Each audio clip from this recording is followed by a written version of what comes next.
Hi guys! So, ako lang ba, pag matutulog na ako, gustong-gusto kong ginagamit tong Vice Cosmetics na lip peptide.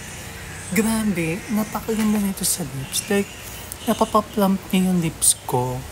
But I know, this meant to use as your lip topper. Like, pag naka-lipstick ka, and if you want to have shine or high gloss to it, you will use this. But for me, I love using it as my night lip mask. Look. Ang hydrating kasi nito sa lips. I swear. Hmm?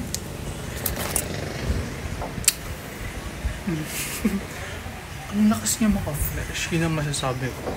Ang lakas niya maka-fresh.